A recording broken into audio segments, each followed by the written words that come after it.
Hello, hello, hello, beautiful women. Thank you for tuning into another episode of the podcast. This episode has been highly requested, and I'm finally sharing my most recent birth of my son, Artemis. This is his birth story, his free birth story. And I really hope that you all enjoy hearing my reflections and little bits of wisdom that I feel like I was given during this experience. I do speak a lot on my previous birth experience in comparison to this one, kind of like a hindsight 2020 situation where, I'm really reflecting on how different this experience has been versus my previous pregnancy and birth, and why I believe they are so different. I don't think it is by chance or, coincidence. And so I hope that you all enjoy hearing the story, and definitely let me know how you all feel about it and share anything with me. You know where to find me on Instagram. I love you all very much and enjoy.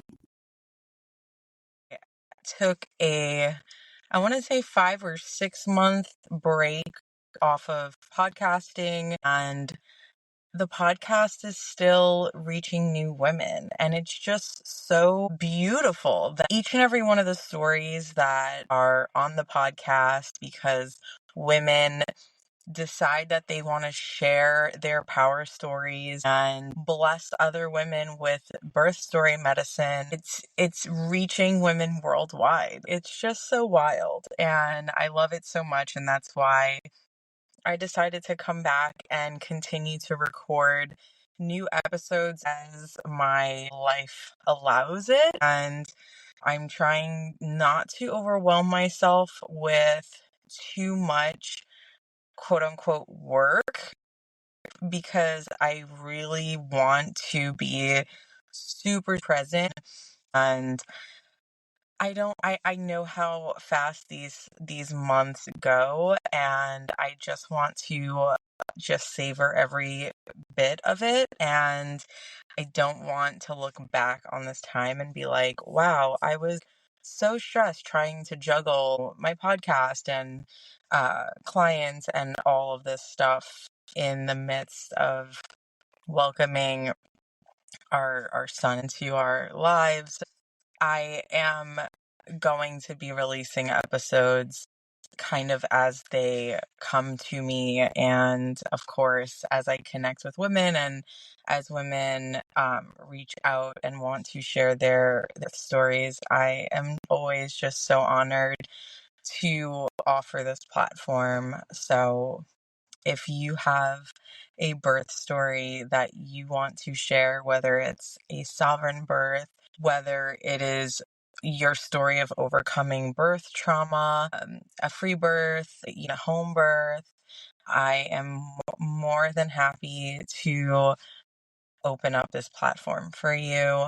And yeah, speaking of birth stories, I am going to be sharing my birth story of my son Artemis, and I'm also just going to be sharing some bits of wisdom that have come through his birth. I believe God has given me some hindsight on certain things that I experienced with my daughter's birth, and now as things are being revealed to me through his birth and through this postpartum period, I'm really excited to share, because I've shared so much about the birth trauma that I've experienced and the gems that have come through my daughter's birth, through the healing I have come to a place where I've been able to help other women overcome their trauma, and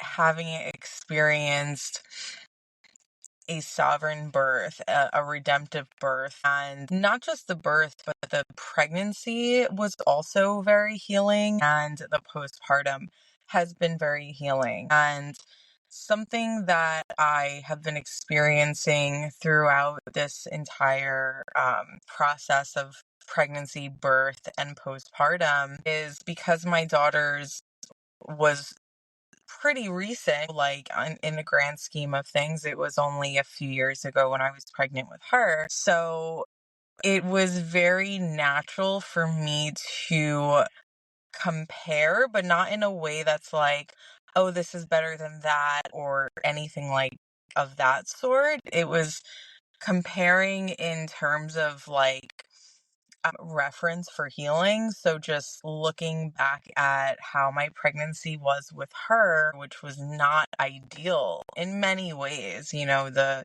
pregnancy had some hardships, and then there was the birth that was really traumatic. And then the postpartum that was traumatic as well, but I didn't realize it as I was experiencing it. And because I was so focused on healing, because I knew that I had birth trauma and I was so aware of it, I was very eager to do the work. But I was still so in it, like immersed in the energy of that traumatic birth, and I didn't know how to navigate through that. So there was a lot of suffering in the postpartum period as well, which I'll get into more detail with in a bit. Going through it this time around, there was just so much more that I was aware of that could happen. Of course, having gone through so much healing over these last few years before even conceiving Artemis, I was really like almost hyper aware of like my experience and doing everything that I needed to do to have the end goal, that the vision that I had for this birth, which was to be a very redemptive birth. So I was taking responsibility for every single aspect of this journey. And it's so contrary to how I experienced it with my daughter, because even though I knew a bit about birth and I was a doula, but I was like in the system still, and I knew about sovereign birth and I knew about free birth, but I was like, yeah, but that that can't be me. Not that I didn't think that I could do it, but I just think that deep down I was like, oh, I'm not ready for that. Like, that is not for me to experience yet. And I did truly think at that time that I was in good hands. Like, I hadn't been as aware of the gaslighting and just like the ways of medical midwifery in home birth. I knew about midwives that work at hospitals, and I considered that to be medical midwifery. And so when I found myself a midwife who was like, yeah, you can have this be as close to a free birth as possible. I'll be super hands off and all the things that I wanted to hear. I really believed that. I believed that she had my best interest in mind and was going to accommodate my wishes to have a very undisturbed birth. And I'm not going to get into the details. That episode is on the podcast. And I do also talk more in depth about my process of healing throughout this most recent pregnancy. And if you want to hear more about that, it is in the previous episode. So you can just go back and listen to that first episode of this season. But because I was taking radical responsibility for everything in this experience and in this journey, I had to constantly be reminded of the times that I didn't choose radical responsibility in my previous pregnancy and birth and postpartum. And instead, I kind of left things up to chance, and I left things in the hands of people that didn't deserve the trust that I had in them, like the blind faith that I had with my midwife, and how I just assumed that my husband would know exactly what to do and how to do it. And although I do believe that in another circumstance where there wasn't a midwife and the birth wasn't disturbed, I do believe that he would have actually known what to do and how to be there for me, because I experienced that this time around. But of course, I hadn't prepared him for how to be up against like the mean midwife in our home while I'm in labor with my daughter, because I wasn't preparing for that to happen. So we were very blindsided by that birth and the way it unfolded. I think it's safe to say that it was just as traumatic for my husband to witness and not understand how to navigate properly than it was for me to be the one experiencing it. And it really showed in the postpartum period, because at the time, my husband was traveling for work a lot, and we were living in New York City, and he was working in Virginia. So when he was in Virginia, I was pregnant, and then it was like, okay, come back at 38 weeks so that we don't risk you not being here for the birth. I didn't go into labor until 42 weeks. So it was like a month of just sitting around. It was like, when is this baby gonna come? Added on top of that, the pressure from the midwife. I was super stressed with that entire situation. And then as soon as the birth happened, because he was in New York for a month, sitting around waiting for our daughter to be born, he had to go back after just a couple of weeks. So we didn't plan well at all for the postpartum period of my daughter's birth. Like, we were just really focused on the birth, but like all of the wrong things in terms of the birth, and then just completely neglected everything postpartum. So it was easy for both of us to just not even talk about the birth and really let it all out. My subconscious resentment that I had towards him for just quote unquote allowing that to happen, even though of course I understand now that like it ultimately was my decision to hire that midwife, to trust her when she said that, "Oh, I'm just gonna break your waters and then the baby will come and it'll all be super fast."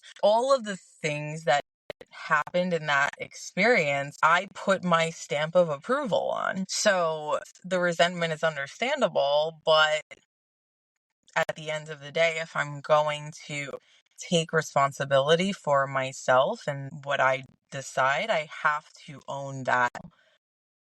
However, the way that it ended up affecting our marriage for a very long time after that birth, I could never have like even wrapped my head around. I want to say it started in the pregnancy, because there were so many times when I felt like I was being blindsided by the midwife that we had hired. And because I felt like my number one reason for hiring a midwife and not free birthing was for my husband's comfort. So even more so, it was really easy to blame him for everything that I experienced due to hiring a medical midwife and inviting her into our home. It was ultimately my decision to hire her, because truthfully, if I actually wanted free birth for Soraya's birth, I would have made it happen. here are the reasons why I want a free birth. And my husband is very understanding and open to having those discussions. So the truth is, if I was ready for free birth, I would have talked to my husband about it. And he very likely would have said, let's give it a try. And that would have been me taking radical responsibility if free birth was on the table for me. But subconsciously, I was scared and I wasn't ready. And that is why I outsourced and I hired the midwife and so on and so forth.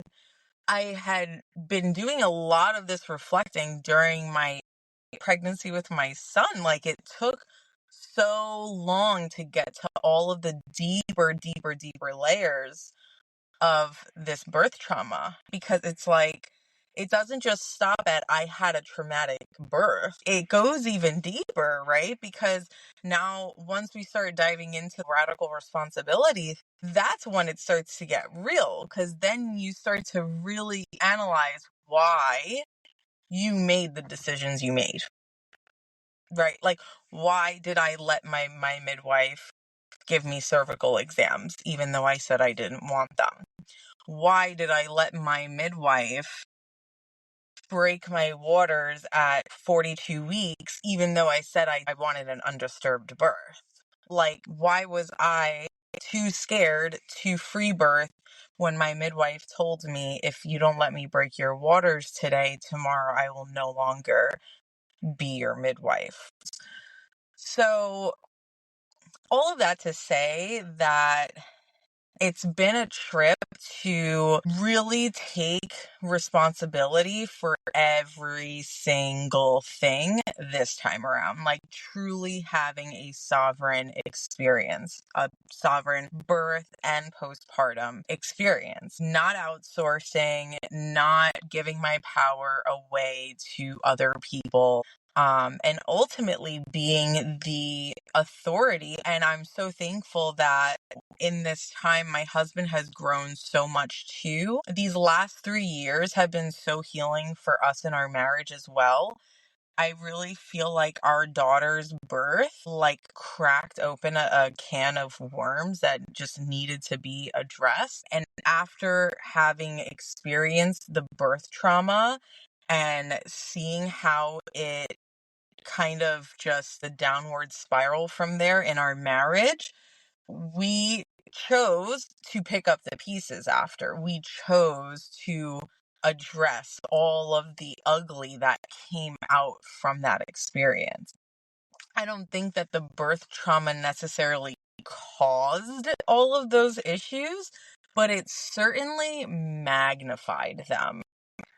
Had we had experienced sovereign birth at that time, we could have started our major healing journey in our marriage at that point. But I think it needed to explode first for us to come to that. And so when we decided we were going to conceive, even that was challenging. I remember when we decided we were going to have Soraya, we got pregnant like instantly. It was like we were talking about it, and then weeks later, I had the positive pregnancy test. And we were just so blessed in that way to not have had to try so hard to get pregnant. And this time around, it took a bit. It took, I want to say, 3 cycles for me to get pregnant. And there was a lot that I had to tap into and heal in that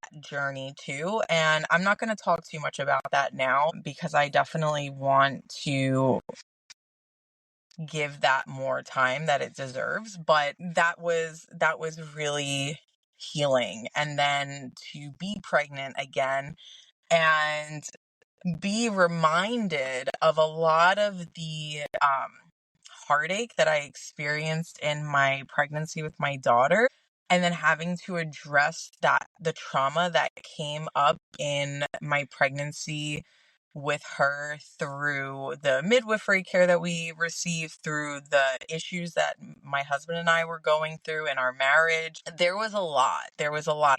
And so reflecting on that while being pregnant and the veil being so thin is just beautiful. I did so much crying and so much reflecting and spent so much time alone. I spent so much time just outside looking in the sky and just really letting all of the feelings come out. And I spent a lot of time crying with my husband and us working through things and healing things that I thought I had already healed and we thought we had already healed, but this pregnancy was kind of like a coming full circle for so many reasons, and in so many ways. So that was just like such a blessing. And the pregnancy was really chill, actually. Like, aside from all of the healing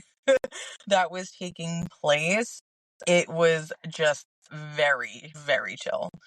I had insane HG with my daughter, like lost 25 pounds in the span of 1 month, kind of intense. And even when I stopped throwing up 24/7 and it was only like maybe a few times a day, I still had such extreme food aversions that I literally could not even eat like a normal person. I ate like maybe 3 things on rotation for the entire pregnancy. It was really hard. And I felt like I went through a lot of physical suffering in that pregnancy. And then this pregnancy was like the polar opposite. I was eating everything and anything I wanted. And I was loving every second of it. And I never went on a scale. Like, I literally couldn't even tell you how much weight I gained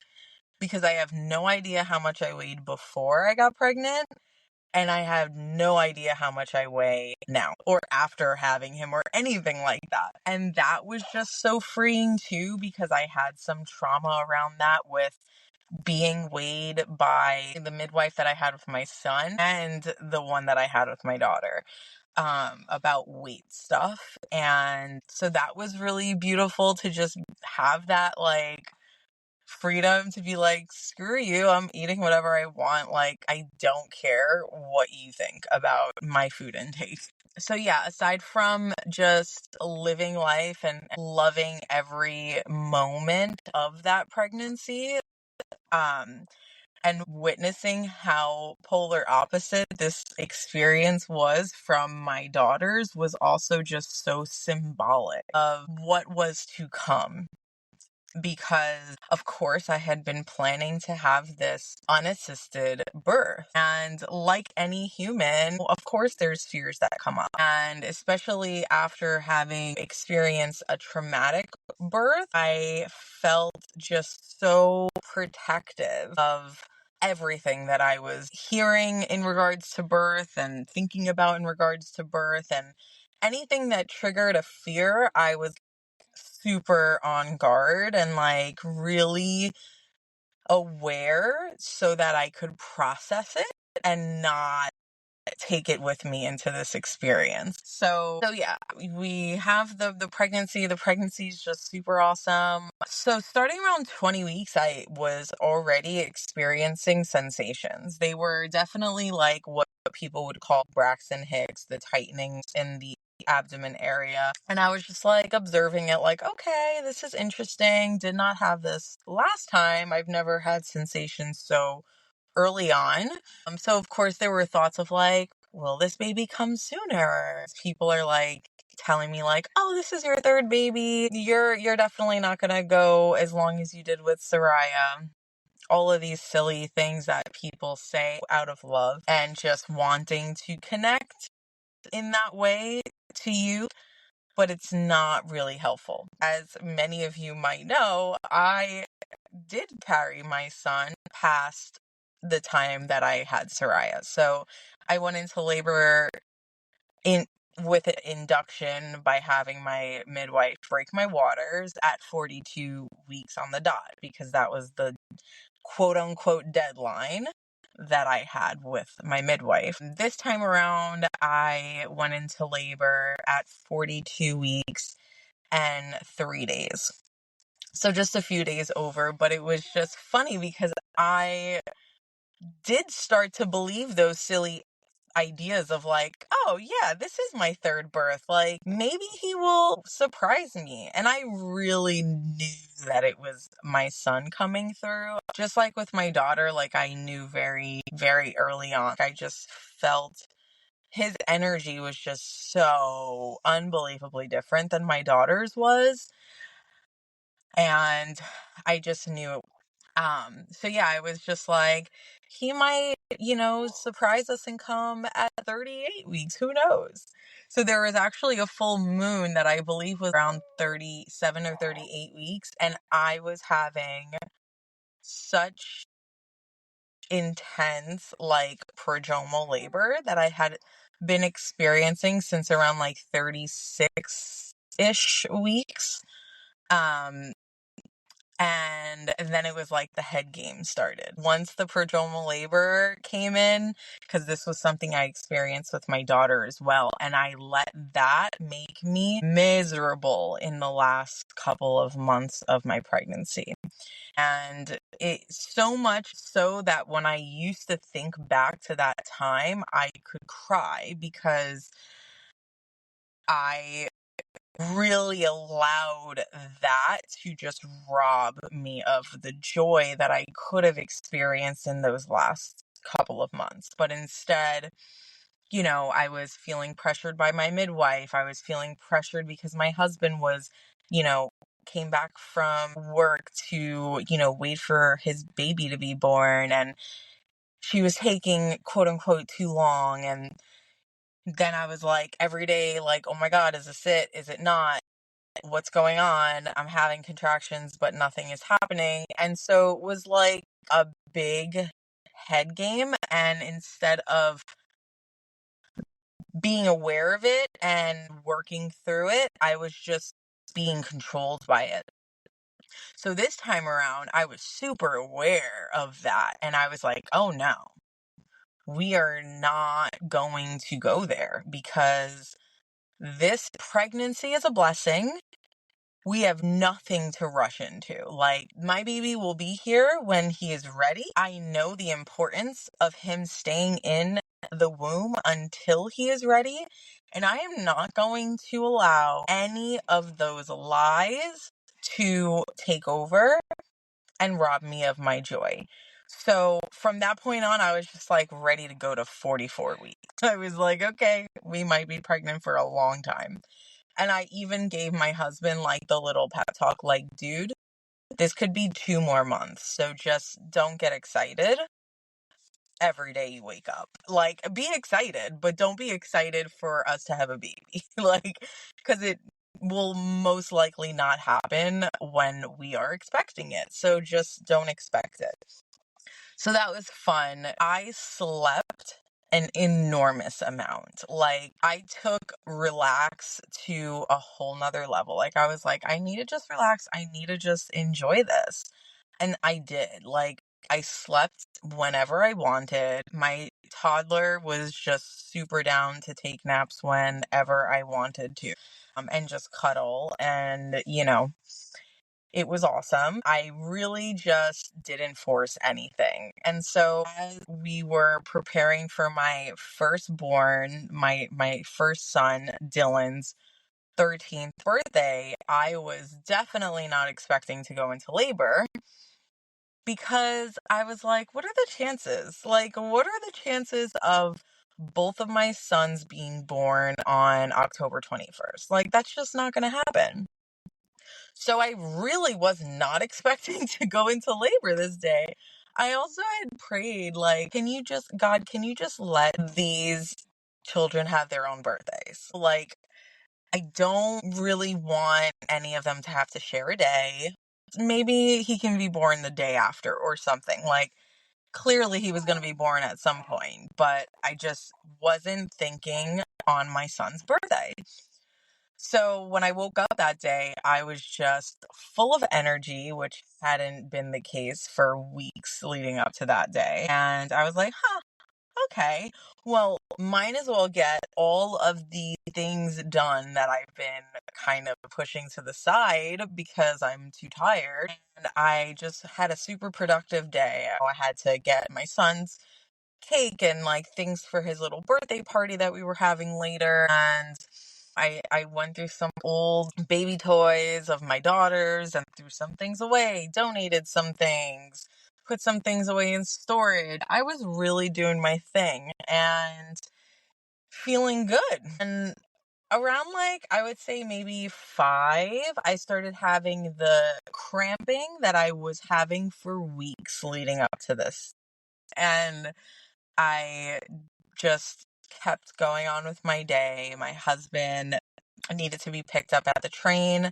So I picked him up at the train. I came home. I started to get some food together for my family that was coming over for my son's birthday. And the cramps were like kind of getting more intense, but again, it was nothing that I hadn't experienced leading up to that point already. Like, actually, I had even more intense sensations than I was having at that point. So I really wasn't thinking anything. And then at around, I want to say 8:30, we were getting ready to sing happy birthday. And my mom was like kind of eyeing me, and I'm like thinking to myself, does she think that I'm in labor?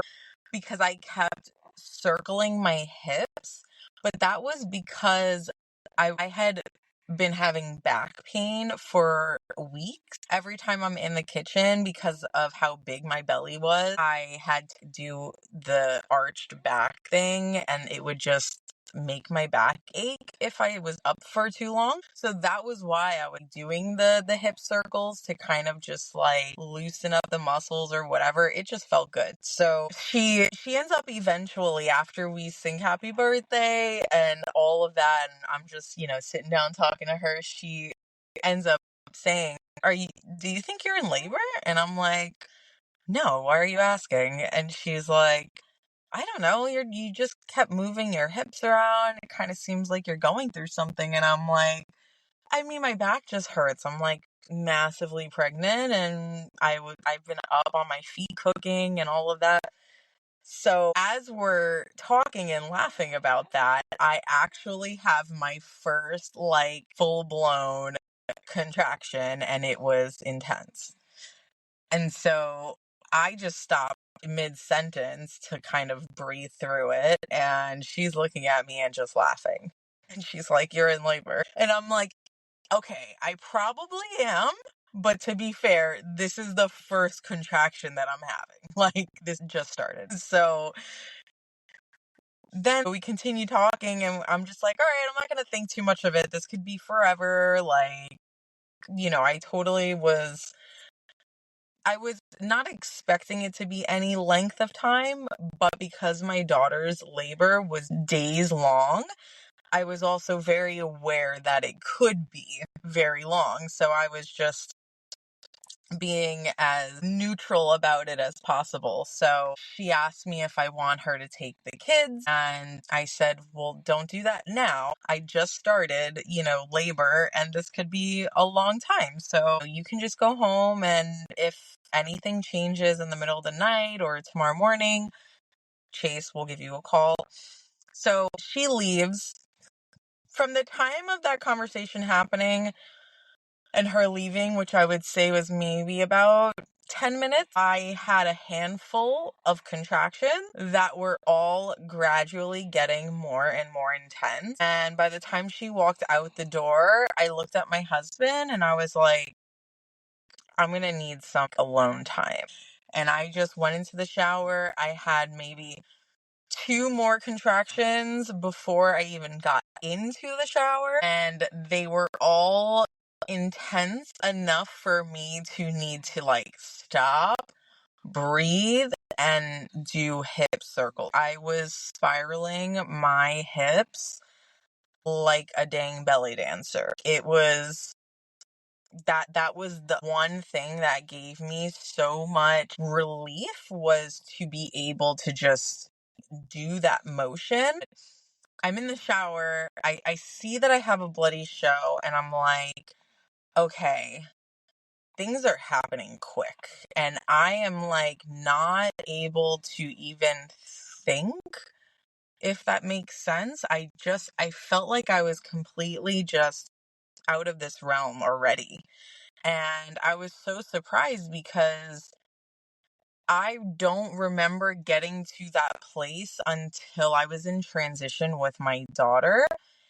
And that was after nearly 30 days of being in labor. So I just started having sensations about, I would say, at this point, it was maybe like 30 minutes before that happened. Like literally, like 30 minutes before I had this thought in the bathroom was when I had my first contraction. So I was like, how is this happening so quickly? But I understand that every birth unfolds differently and all of those things. So I was really not overthinking. My mind was trying to keep up with what my body was experiencing. And I had a moment of like, whoa, this is happening quick. And I knew I needed to get out of the shower because I literally felt him descending. And I thought for a second I might have to push him out soon, which is wild and goes to show that I wasn't even in like my brain, because my logical brain would have been like, girl, that is not, no, you're not pushing a baby out yet. Like, come on now. That, like, you just started having contractions. But the deepest part of me knew, like, I had a knowing, like, this baby's coming soon. So I got out of the shower. It was the quickest shower ever, by the way, which was very interesting because I spent the most time in the shower when I was in labor with my daughter. And it was actually so funny because I was like, we're going to run out of hot water. Like, I am not getting out of the shower for anything. It just brought me so much relief. But this time around, I was just like, absolutely not. I need to go in my room. I need to go on my bed, and I need to get to a place of like being able to push this baby out. Like, I just felt very, very overwhelmed isn't even the word. I just was like, something just was taking me over. It's like, whoa, what I am going through physically, I cannot even comprehend mentally right now. So I got out of the shower. I was already having contractions before I even had a chance to like step out of the bathroom. I was at the sink moaning, and my husband pops his head in and he's like, hey, babe, how are you doing? And I was like, you need to call my mom. She has to take the kids, because everything was overstimulating. I felt overstimulated just by my own thought. Like, and I don't even know if that makes sense, but like, if you experienced a precipitous birth, you probably understand what I'm saying. Just hearing my children in the background as I was going through what I was going through, I was like, no, this is a no for me. This is a hard no. I was open to the idea of keeping them. One thing that I had prayed on is like, maybe I have the baby at night so that we don't even have to like take the babies out of our home. Well, not babies. One of them is 13, but take our daughter and Dylan, to my mom's, or have her come and get them. Like, maybe it can all just happen while they're sleeping, and that would be super sweet, and then they can wake up to a new sibling. But I couldn't even fathom having them, and I'm so grateful that I had the help. My mom lived literally minutes away, so she was there in 5 minutes, and it was just me and my husband after that. And while all of this was happening, I was just sitting on the bed. My husband had created just a beautiful, beautiful space for me to just sit down and labor. While I was in the shower, he like lit candles and just intuitively created my dream birth space that I never even told him about, because in my head, I didn't even think to prepare him, because in my mind, I'm thinking I'm going to be in early labor for some time. So I even bought like stuff to make a cake for the baby while I'm in early active labor.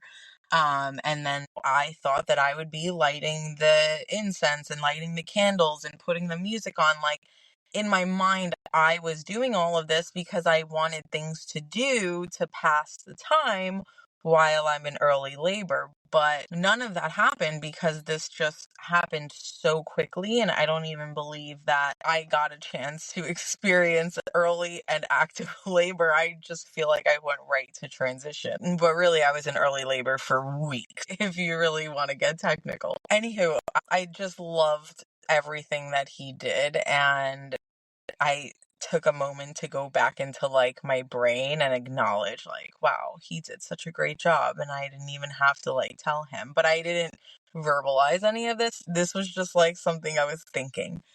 Because another thing that felt nearly impossible to do was to speak. To have to come back into my brain and say words was just way too much for me. So I was just sitting propped up. I had probably 3 pillows behind me. So I'm sitting up on my bed, listening to binaural beats. So literally not even listening to music with words. There was music with words on, and I couldn't even tell my husband to change it to the other playlist. I had to just go and do it myself. And for those of you who've ever like taken acid or mushrooms or like psychedelics, you know what it's like to try to use your phone when you're just totally tripping. That is what it felt like to try to navigate through Spotify to find the binaural beats playlist that I made. But I did it because speaking words and explaining to my husband what I wanted just was not even possible at that time. So I'm sitting there for maybe about a half an hour. And my husband is just sitting at the bottom of the bed at my feet, just rubbing them. And it got to a point where just him touching my feet was just absolutely intolerable. And I just pulled my foot away. I didn't even like say stop. I just had to pull my foot away. And then he got it. Everything this time around, he knew what to do, and I truly believe that it's because it was undisturbed.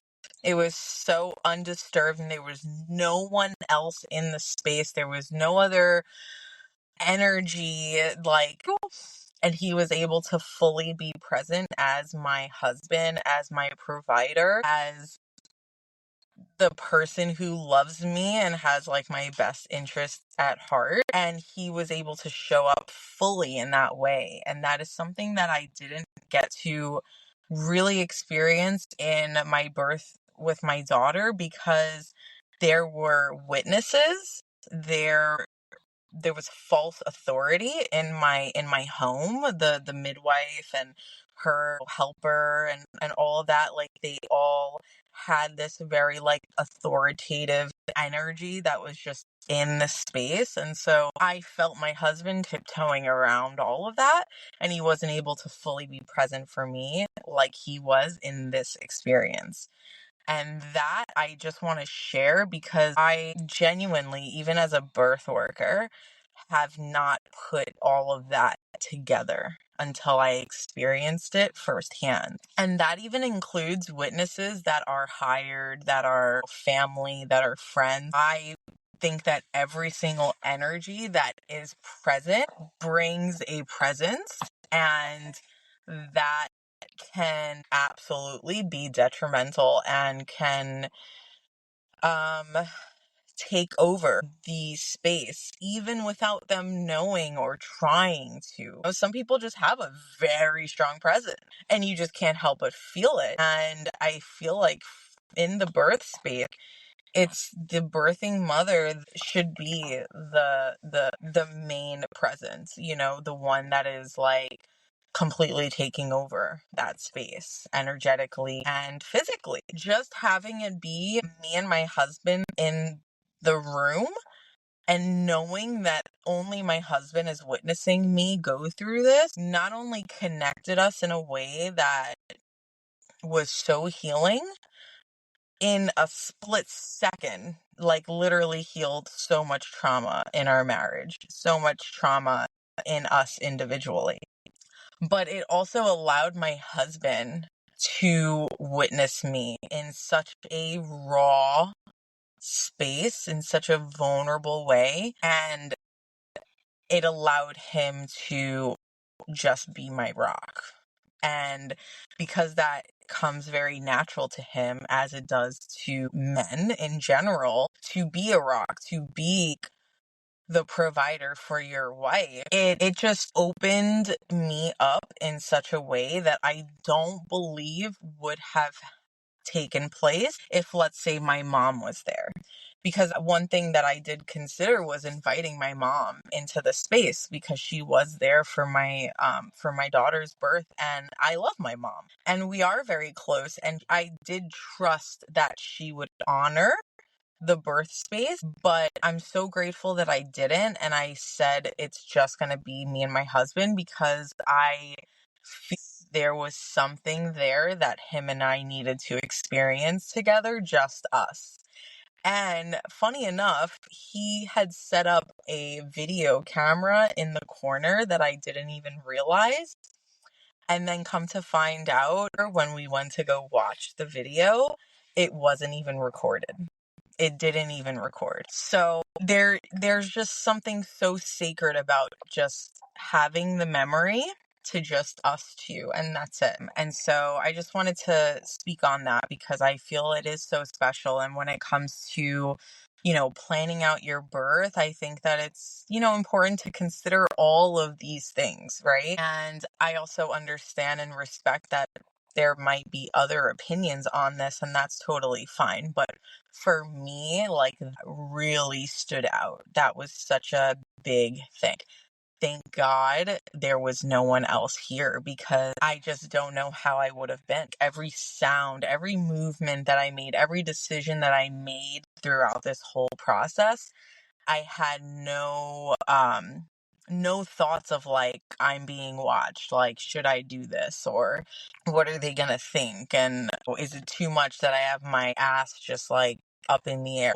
Maybe those thoughts would have came to mind if I had best friend in the room, or my mother, or maybe not. But I'm glad that I didn't put myself in a position to have to figure that out. So anyways, I've been on the bed for about 30 minutes after I had gotten out of the shower, and I have this moment where I know that he wants to come down, and I realize that in the position that I'm in, I'm not going to be able to push him out unless I change my position in some way. So I have this very brief, like, seconds of like debate in my head of saying, I am not ready for that.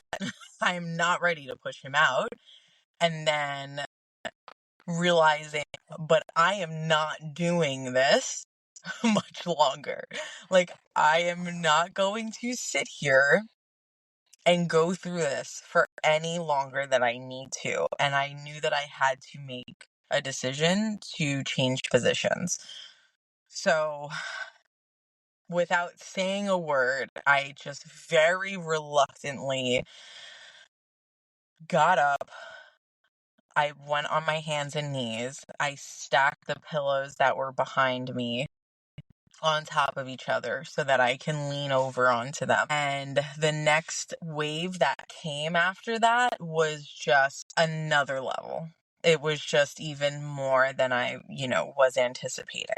And I knew in that moment, like, this is it, Tiffany. You're riding this. Like, this isn't going to stop until your baby is born. So you can choose to have peace and trust and faith with every single sensation that you experience, or you can allow these fearful thoughts to come up and just sit in that. And it wasn't that I had any specific fears come up, because to be quite honest, there was no time or space for me to be contemplating fears. Like, literally, no. No, it was just, I am hanging on with every single sensation that comes through. So I just kept visualizing this path that had the word love, peace, and faith on it. Sounds super corny, but it was like a door that led to a path, and it was love and peace and faith. And this is another thing that was inspired from Yolanda's book, Portal. So I literally did that visual every single sensation, and they were coming at this point. Once I switched positions, they were coming about every 30 seconds. And so those 30-second breaks, I was like, okay, breathe and visualize. Breathe and visualize. My husband said that there were times when it sounded like I was giving myself like a pep talk. I would tell myself, you can do this, Tiffany. Your baby's coming. I was maybe in that position for about 15, maybe 20 minutes, until I started to feel the fetal ejection reflex. And that was out of this world. The way that you just literally have no control over what is taking place, your body just takes over. When I was in that position, when I had switched to the final hands and knees position that I was in, I felt pushy, like I could have started to push, but I was like, no, I'm waiting for the fetal ejection reflex, because the contractions itself were so intense that I was like, I have to use my energy for just riding these waves right now. And at no point did I feel like I can't handle this. It definitely was intense, and I'm sure the way that I'm explaining it makes it sound like just like whoa, but it was whoa. Like, it totally was. It happened so fast that I was just like, this is crazy. And it was absolutely intense, every single sensation that came through, but it was never like, I can't handle this, until the FER kicked in, and I was like, oh my goodness. I felt like I was breaking. I really did. And that was something that I didn't experience with my daughter, because pushing her out actually was rather like pleasurable, like not in like a orgasmic kind of way, but it was just such a relief. It was like, wow. Afterwards, I just had the biggest smile on my face, because I felt so relieved to get her out. This time around, pushing Artemis out, I felt like my pelvis was breaking, and the burning sensation that I was experiencing around my hips,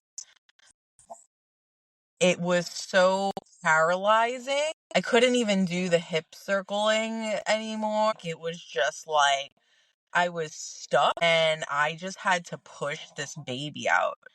So I knew that with the next sensation that I was going to push him out. And I just gathered every ounce of strength that I had, and when it started, I roared him out. And that is something that I didn't do with either of my previous births. So it was really interesting to, like, have experienced pushing him out in that way. It's funny because I totally was like, I've always had like really easy pushing experiences, so I'm not really worried or like thinking about it being like anything other than, easy. And this actually rocked me to my core. So when my husband told me that his head was out, there was a part of me that said, Tiffany, take a break and breathe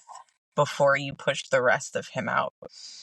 Literally, my body was just like, nope, we're pushing him out completely right now.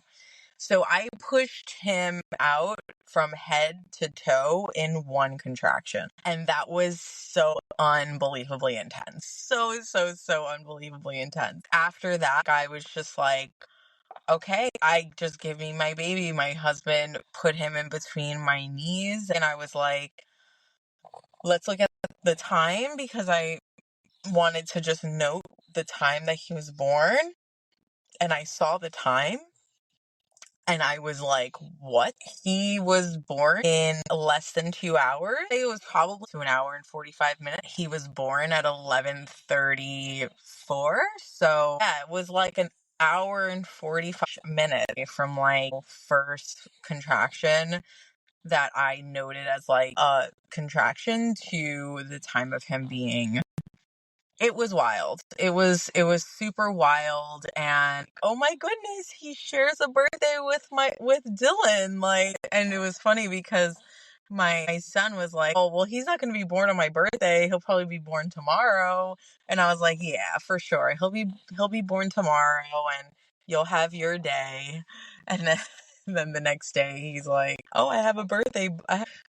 But yeah, so after he was born, I mean, that was a whole nother trip. And I'm going to record the post-birth and postpartum episode separate from this because it is a lot, and I've already been recording now for over an hour, and I don't want this to be an insanely long episode. So I am going to put a bookmark here, and I will record the birth of the placenta and all of the, things that happened, immediately post birth, and then the first month postpartum that I'm, really excited to share some reflections on. So stay tuned for that episode. I hope you enjoyed hearing